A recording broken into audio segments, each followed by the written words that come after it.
Buenos días a todos y todas. Muchas gracias por invitarme a este espacio con la mayor disposición, por supuesto, de aportar algunos elementos que contribuyan obviamente al análisis que debemos hacer de cara a las luchas que habremos de emprender en el próximo año. Mario, de entrada, una noticia que dio la vuelta al mundo tomando de los últimos días es esa caravana humana que está subiendo desde el norte de México hacia los Estados Unidos. Dicen unos 10.000, otros 15.000. Y según datos extraoficiales, sostenemos, estoy aquí en la frontera con Estados Unidos, con México, en Huehuetenango, dicen que pasan por toda esta frontera amplia alrededor de 1.000 guatemaltecos y guatemaltecas saliendo de sus territorios. Según datos del control migratorio de la frontera de los Estados Unidos, indicaron que en los últimos años, según los registros de ellos, han capturado alrededor de 700.000 personas en esos 3 años, y por lo tanto, más o menos los datos estarían calzando allí, aunque no detienen a todos, porque hay mucha gente que pasa. Y también hay otro dato que nos sacude, es que a octubre, si mal no recuerdo, de este año, en comparación al 2022, en 20% se incrementó el retorno forzado que Estados Unidos hace a través de sus aviones militares para depositar, lamentable es el término que utilizan ellos, para dejar a los migrantes guatemaltecos en Guatemala. Es decir, son 52.000 personas que han sido recibidas, digamos así, por migraciones de manos de la Fuerza Aérea Norteamericana. ¿Qué lectura te genera esto, estimado Mario? Bueno, nos habla de un drama humano verdaderamente que estamos experimentando en esta región del mundo. De hecho, como se experimenta en otras regiones, pensemos en las migraciones africanas hacia Europa, ¿verdad? Que también generan flujos importantes de migrantes en búsqueda de opciones laborales que pasan por terribles penurias, ¿verdad? En ese contexto de muertos producto del, del deterioro y de las afectaciones que el mar produce en las barcas generalmente inadecuadas para viajar largas distancias. Pero volviendo a nuestra región, es evidente que este drama corresponde a modelos de acumulación de capital, a modelos económicos o modelos de desarrollo, como se le llama, que lo que generan es expulsión de miles y miles de compatriotas en el caso de Guatemala y de hermanos latinoamericanos en general, ¿verdad? Adicionando, por supuesto, a los de otras nacionalidades que hacen parte precisamente de estos flujos migratorios, en este caso de esta, de esta marcha de migrantes que se encamina hacia Estados Unidos. Y digo, su origen lo ubico fundamentalmente en estos modelos de acumulación de capital, porque finalmente son modelos de acumulación de capital que no generan el suficiente empleo con la calidad necesaria para evitar que principalmente nuestros jóvenes, pero como vemos ahora, ¿no? Familias enteras, ancianos, mujeres, niños que están migrando, no encuentran opciones de vida, no encuentran opciones laborales en nuestros países y se ven orillados a migrar en esas condiciones y migrar a esas condiciones en las cuales están y viven en contextos como Estados Unidos. Adicionalmente a eso, eh, un drama humano que también responde a los regímenes políticos, a los gobiernos, en buena medida son incapaces de gestar políticas adecuadas, no solo para generar empleo, sino además para garantizar una serie de opciones de subsistencia, de sobrevivencia, de vida digna en nuestros países. Aquí habría que adicionar, por supuesto, la política imperialista de Estados Unidos, que más allá de los flujos migrantes o los retornos forzados que produce, sus políticas en nuestra región son parte también de las causas estructurales que generan esos flujos migratorios. Aquí podríamos hablar de manera diferenciada en países como Cuba y Venezuela, en donde los bloqueos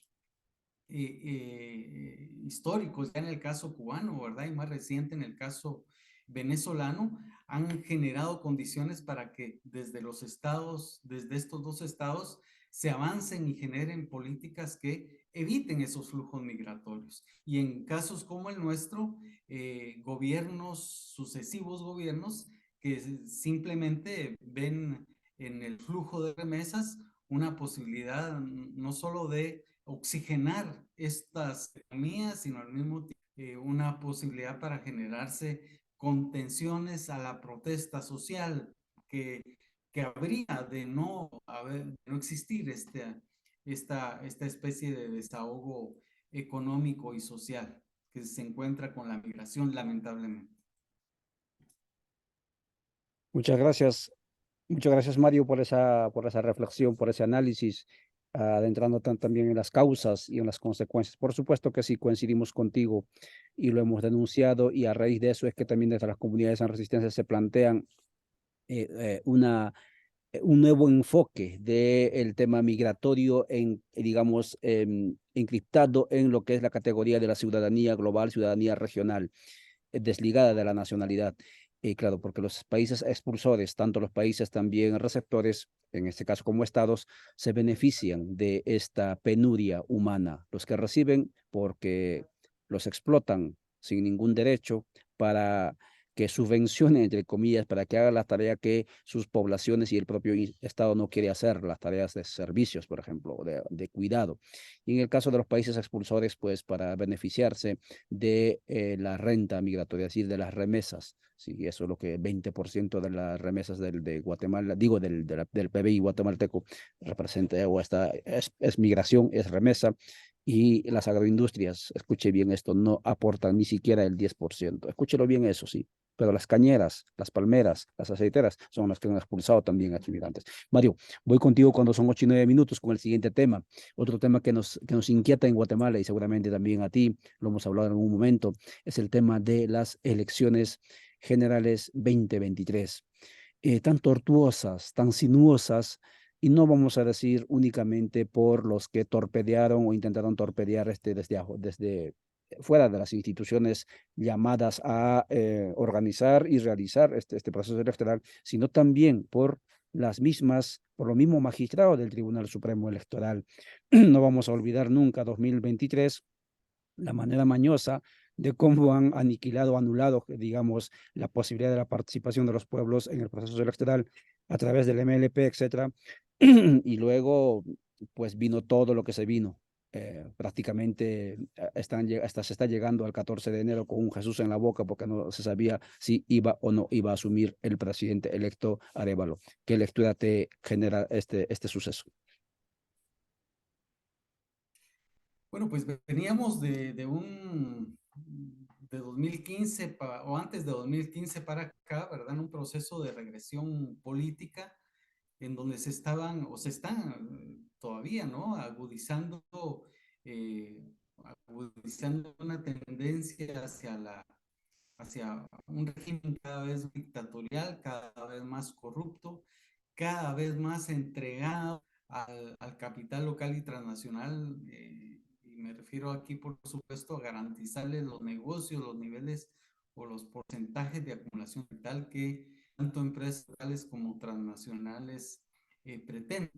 Eh, un proceso en el cual observamos cómo este llamado pacto de corruptos, que habría que entenderlo como una alianza de políticos rentistas, de grupos corporativos de propiedad principalmente oligárquica, ¿verdad? De militares en retiro y en activo que están ligados a negocios ilícitos como el narcotráfico y redes de narcotráfico en específico que se fueron articulando, gestando política y haciendo alianzas de tal manera que pasaron a controlar la institucionalidad estratégica y fundamental del Estado. Llegamos a estas elecciones entonces en un momento en el cual se suponía que una de las opciones de estas fuerzas políticas iba a ser la ganadora del proceso electoral, ¿verdad? Y para ello fueron trabajando precisamente en gestar un golpe, perdón, un fraude electoral que implicó, entre otras cosas, la imposibilidad para que Telma Cabrera y el MLP pudieran participar con su binomio.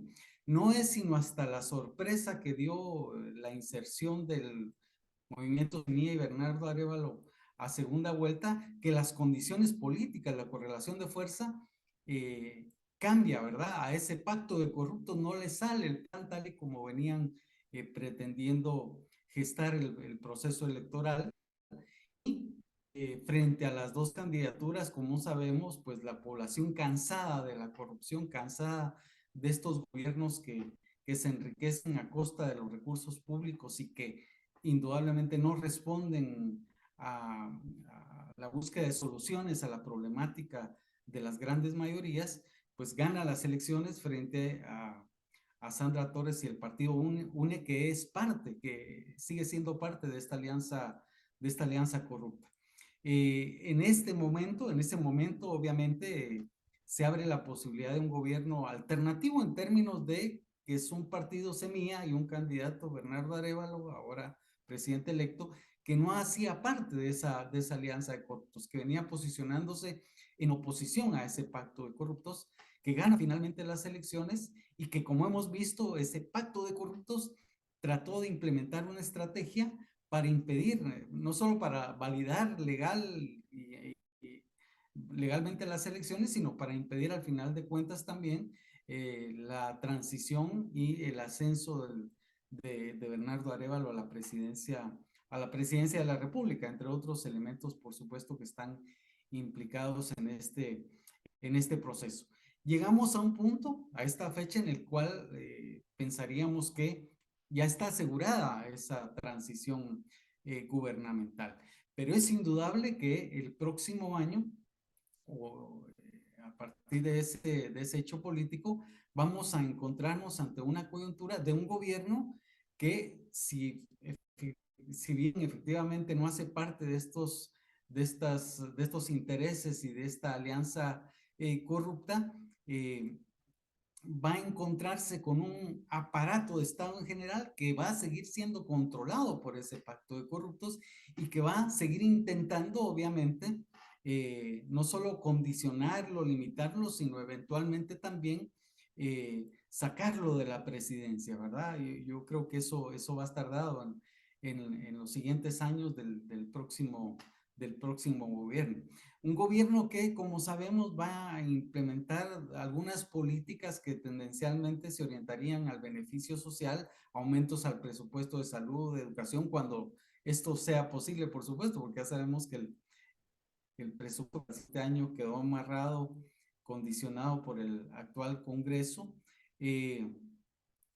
Pero finalmente no es un gobierno que vaya a implementar políticas verdaderamente alternativas que, como veíamos en el tema anterior, por ejemplo, se orienten a gestar transformaciones en el modelo económico que, entre otras cosas, no solo tienda a disminuir estructuralmente las condiciones de pobreza, de exclusión, etcétera, sino al mismo tiempo que sea un factor importante para evitar esta expulsión de miles de guatemaltecos que salen año con año o mes con mes hacia los Estados Unidos. De tal manera entonces que los movimientos sociales en general, las organizaciones populares en general, vamos a seguir seguramente siendo requeridas en dirección no solo a avanzar en nuestros esfuerzos de población, sino al mismo tiempo plantearnos objetivos que presionen hacia no solo a ir erradicando del Estado ese pacto de corruptos, sino hacer que el gobierno entrante se comprometa con políticas verdaderamente transformadoras y comprometidas con los sujetos y con los sectores mayoritarios de la población guatemalteca. Por supuesto que sí, Mario, que se comprometa y que en lo posible se hagan los cambios. Como muy bien dices, no solo es el asunto del presupuesto el que está enganchado, digamos, a ciertos intereses, sino es que Estados Unidos no le va a permitir hacer cambios ni un ápice, ¿no? Más allá de lo que pueda afectar a sus intereses geopolíticos por un lado y por otro lado también, digamos, intereses de lo que llaman ellos, ¿no? Ese triángulo de la muerte. como es parte de Guatemala. Y claro, es que el partido Semilla surgió en las entrañas, digamos así, ideológicas, pero también políticas de los Estados Unidos. Eh, Se sienten, digamos, en buena medida acuerpados por ellos. Ojalá que esta vez Estados Unidos, no tanto en aras al pueblo, sino en aras a una organización política como es Semilla, se reivindique y reivindique lo que hizo en el 54 con la propuesta que impulsó el padre de Arévalo. Sí, ojalá. Vamos a ver hasta dónde acompaña a Estados Unidos este proceso, entre comillas, de lo que llamamos la democracia formal patronal. Y aunque sabemos cómo actúa Estados Unidos, ¿no? Vamos a ver cómo termina Zelensky, digo, sí, el presidente de Ucrania, etcétera, en estos momentos cada vez más solitario. Eh, la otra cuestión, Mario, que también nos dejó impactados, los que intentamos mirar al continente a nivel global, desde Guatemala, es esta noticia que dio la vuelta también al mundo desde a nivel continental. 65% de la población menores de 5 años se encuentran en situación de desnutrición infantil. Sí, esa es desnutrición crónica, mejor dicho, sí. Menores de 5 años. Esto es peligrosísimo porque por más que la economía siga creciendo, porque sí, la economía oficial, digamos, empresarial, como el Producto Interno Bruto, crece a, sin contención, porque en este momento creo que están sobre los 85.000 millones de dólares según el Banco Mundial, muy por encima de Panamá, muy lejos de Costa Rica, pero esta situación de la anulación existencial, ¿no? En proceso de los futuros jóvenes, de los futuros, digámoslo así, ciudadanos que van a tomar decisiones, etcétera, en el país, contradice ese crecimiento. ¿Qué va a pasar con Guatemala, por más que tengan empresas, si la población digamos, en sus condiciones genéticas ya está afectado como es lo que, como lo que como afecta la desnutrición? ¿Cuál es tu lectura sobre eso? Somos una potencia, no solamente en expulsar, digamos, trabajadores o músculos humanos hacia el norte, sino también somos una potencia lamentablemente en desnutrición. ¿Qué lectura le haces a esto? Bueno, aquí estamos nuevamente, ¿verdad? Requiriendo un análisis que trascienda esas perspectivas técnicas y en estricto sentido economicistas, diría yo. Empezar, habría que decir que Guatemala viene creciendo en un orden del 3.5%, ¿verdad? En los últimos 15 años, ¿verdad? Es decir, no obstante ese crecimiento, esto no se ha traducido en disminuir las condiciones de pobreza, en ampliar la vigencia de derechos a la educación, a salud, etcétera, a la nutrición, efectivamente, ¿verdad? Sino todo lo contrario. ¿Eso a qué responde? En términos marxistas, recuperaríamos aquí la categoría de ejército industrial de reserva, que se refiere a ese gran contingente de población que el capitalismo, que los modelos de acumulación capitalista no logran incorporar al empleo, al salario, sino que se mantienen como reservas, ¿verdad?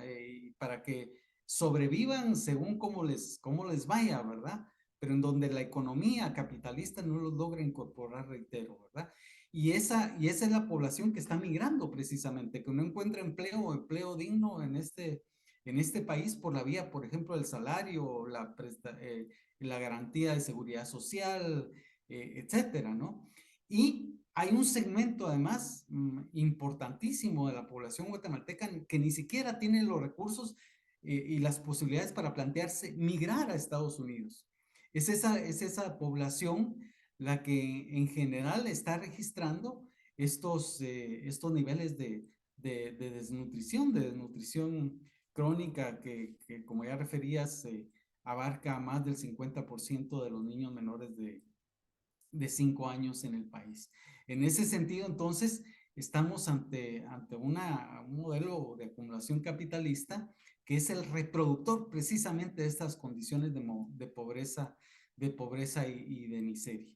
En ese marco habría que decir también que estamos ante un modelo económico que,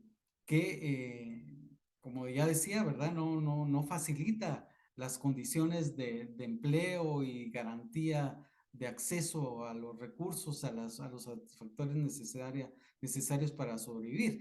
Esto se traduce, por ejemplo, en el hecho de que siendo un país que tenemos potencial agrícola para garantizar el acceso a alimento a los 17 millones de habitantes que existimos en este territorio, el modelo económico no está orientado en esa dirección, está orientado a producir materias primas para la exportación, no está preocupado por producir el alimento suficiente y en calidad para garantizar las condiciones de vida de la población guatemalteca. Eso es política, no solo de los que controlan oligopólicamente la economía, sino de, por supuesto, ¿verdad? El Estado y los sucesivos gobiernos que no están interesados en cambiar ese modelo. De tal manera entonces que estamos experimentando lo que se denomina la inexistencia de soberanía alimentaria o lo que en otros términos se denominará inseguridad alimentaria y nutricional, ¿verdad? La imposibilidad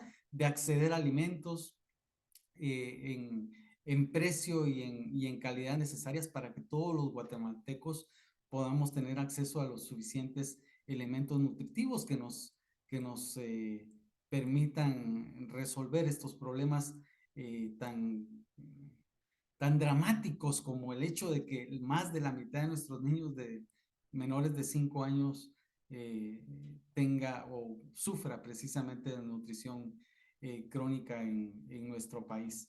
Eh, los que se benefician de este modelo económico, obviamente, de mi ciclo con ciclo, acumulan la mayor parte de la riqueza socialmente producida, ¿verdad? Generando, por supuesto, no solo desigualdad, sino generando pues estas condiciones de miseria y estas expulsiones masivas de guatemaltecos y guatemaltecas, principalmente hacia Estados Unidos.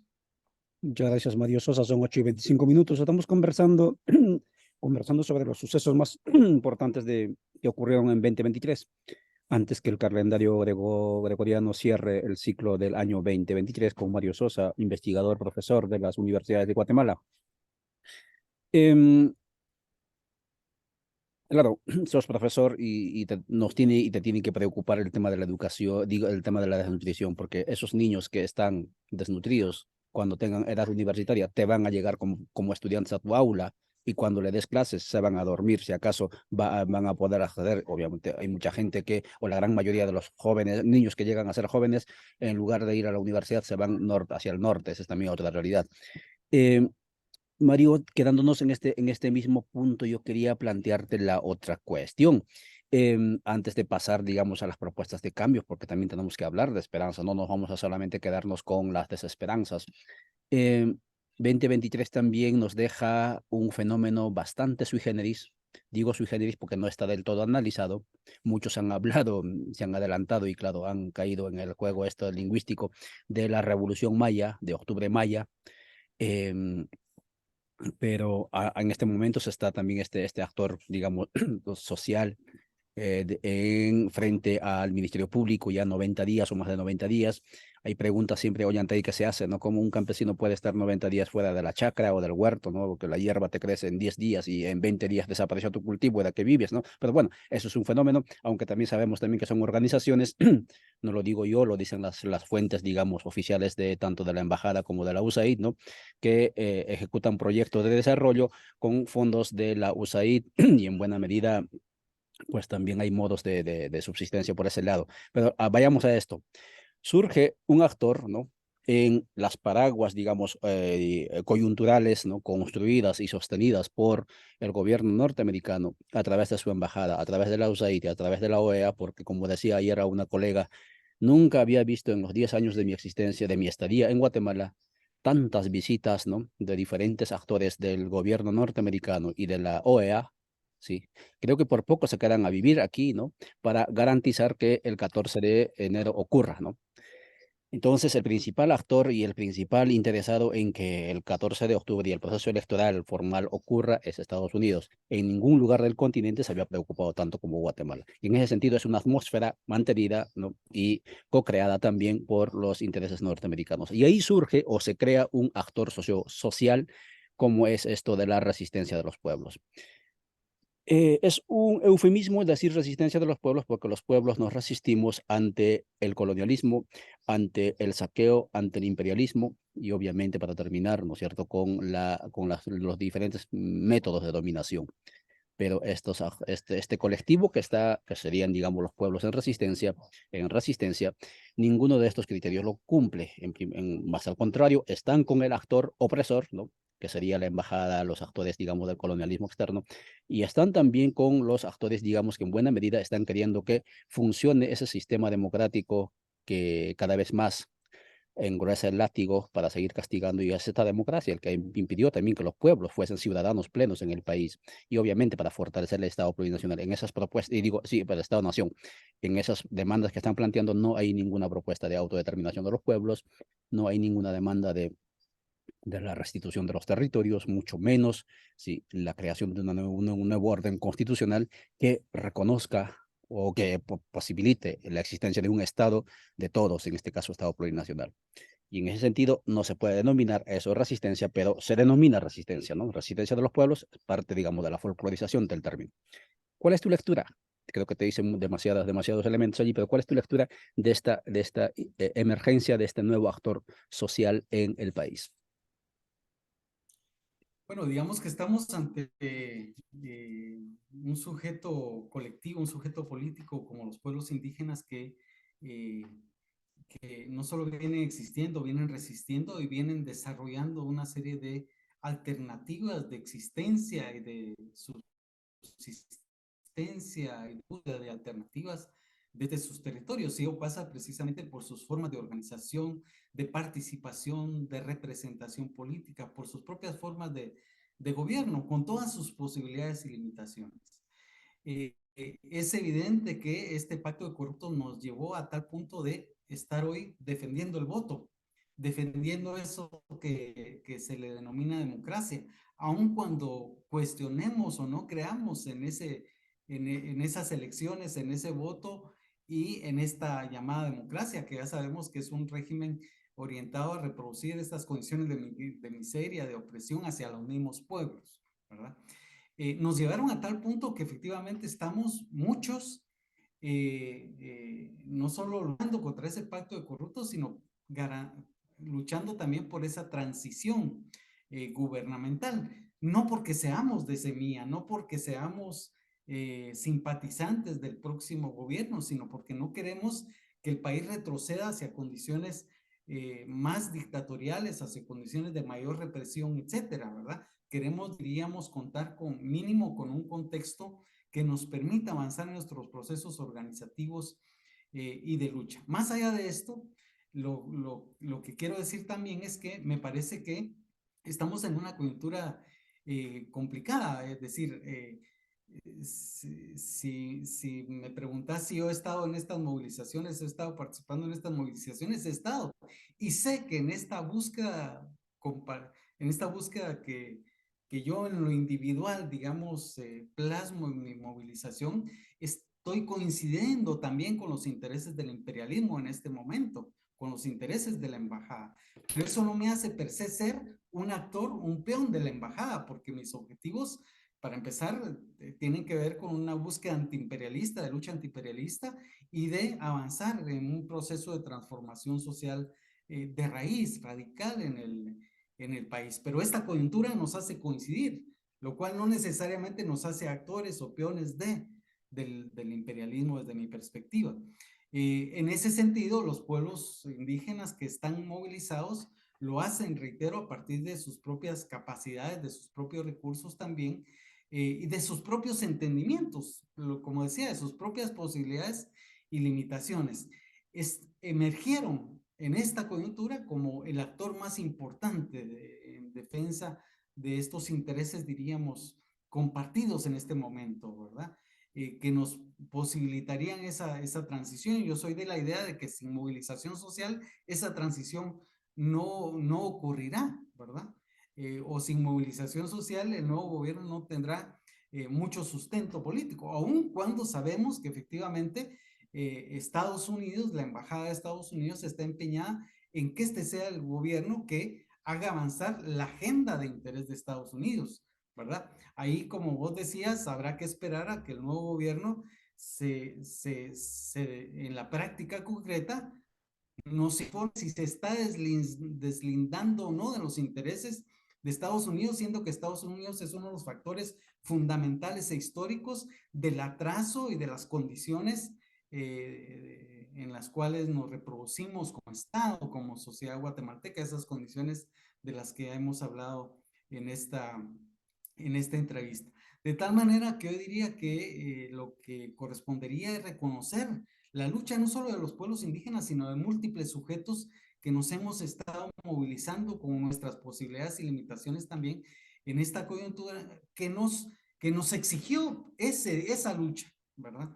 Indudablemente, como vos decís, hay luchas que es necesario retomar. La lucha por el territorio, la lucha por la libre determinación, que es el derecho madre de los pueblos indígenas, que esperemos que esas formas de gobierno lo asuman y lo retomen, ¿verdad? Para emprender una nueva etapa de lucha de los pueblos indígenas por lograr finalmente construir, por ejemplo, un Estado y una sociedad en donde sean sujetos fundamentales, protagónicos, sin exclusión, sin racismo, sin opresión, en la búsqueda de una alternativa de desarrollo, una alternativa de buen vivir, una alternativa de sociedad, de economía, de régimen político, que es lo que estamos necesitando históricamente en Guatemala. Muchas gracias, Mario. Por supuesto que sí. 2023 nos deja ese suceso. Nunca vamos a olvidar la emergencia de ese sujeto social, colectivo, nucleado, como eso tal vez fue el término que no utilicé, nucleado en organizaciones de carácter originario, pero con la participación en diferentes constelaciones de diferentes pueblos y también urbanos, digamos, de clase media, profesionales, etcétera. Ha sido la única, y eso confieso, ha sido la única actividad en mi rol de periodismo que fui agredido por los detractores justamente de estas luchas, ¿no? Allá en Mazatenango ocurrió eso. A Terma Cabrera la golpearon también en la segunda semana de ese paro, ¿no? Etcétera, del paro que se realizó en octubre. Y nuestra esperanza para el 2023 es que este sujeto social, que en este momento no levanta, no enarbola la agenda, la lucha de los pueblos, en el transcurso, y ojalá bajo las paraguas, digamos, jurídico-políticos del gobierno de Arévalo, se constituya en un sujeto sociopolítico. Porque sabe usted, amiga y amigo, que me está escuchando del otro lado, más allá de las fronteras de Guatemala, de lo que se llama Guatemala, en Avia Yala jamás va a ser posible emancipación de los pueblos si las y los originarios no nos constituimos, no transitamos del movimentismo hacia el movimiento sociopolítico, es decir, a crear nuestro propio instrumento político y disputar el poder para cambiar las estructuras institucionales y constitucionales de las repúblicas bicentenarias que en buena medida siguen siendo colonizadoras y coloniales para nosotros los pueblos y obviamente para la grande mayoría. De eso se trata y eso es nuestra esperanza. Pero ojalá que este acto, otra vez creado en la atmósfera, digamos, de los intereses de los que dominan y saquean estos países y otros, no sea una suerte así del apropiamiento del discurso, apropiamiento del lenguaje, de los símbolos, etcétera, incluso también de la folclorización de las resistencias. Finalmente, Mario, para cerrar, ¿cuál es tu lectura sobre la idea, la propuesta de la plurinacionalidad en el país? Más de una vez hemos hablado contigo, presencialmente, incluso en un evento compartíamos allí antes de las elecciones, de esto de que alumbraba en Guatemala la propuesta de la plurinacionalidad, la propuesta de la Asamblea Constituyente, y vino el proceso electoral y anuló o intentó anular legalmente, digamos, ¿no? A uno de los actores como fue MLP, que políticamente estaba enarbolando la propuesta de la Asamblea Constituyente, etcétera. Pero muy a pesar de eso, lejos de espantarse una vez que aniquilan legalmente por los poderes establecidos al MLP, los que pergeñaron esta propuesta se reúnen en asamblea inmediatamente y dicen, vamos a organizarnos políticamente y vamos a continuar. Al parecer que no se cumplió el objetivo, porque en el fondo el objetivo, al parecer, era anular por completo cualquier propuesta de plurinacionalidad que ponga en peligro o te dé condiciones de posibilidad de un bolivianazo o un caracazo en Guatemala. ¿Cuál es tu lectura en este contexto de los actores y de la propuesta de Asamblea Constituyente y plurinacionalidad en Guatemala?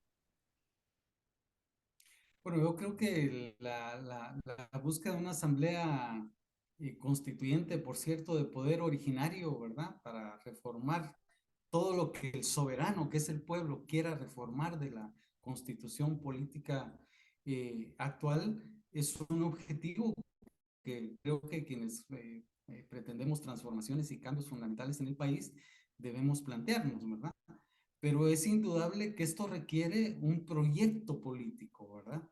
Y ese proyecto político debe partir del reconocimiento de aquellas problemáticas o contradicciones fundamentales de la sociedad guatemalteca, esas contradicciones o problemáticas estructurales históricas. Y una de ellas tiene que ver efectivamente con la discriminación, el racismo y la opresión hacia los pueblos indígenas, que indudablemente requiere pensar el Estado, ¿verdad? Y es ahí donde yo le encuentro sentido a la propuesta, por ejemplo, del Estado plurinacional, del Estado popular y plurinacional.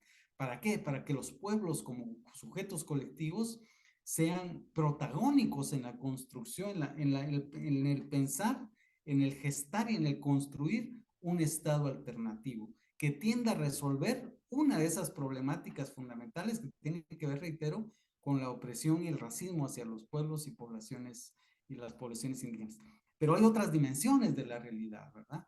Está efectivamente el imperialismo que nos impide ser un pueblo, un país soberano, independiente. Está el capitalismo como régimen económico, social y político que sigue reproduciendo este modelo de acumulación de capital del que hablaba, que está caracterizado también, por supuesto, por la explotación, el saqueo y la depredación de la naturaleza.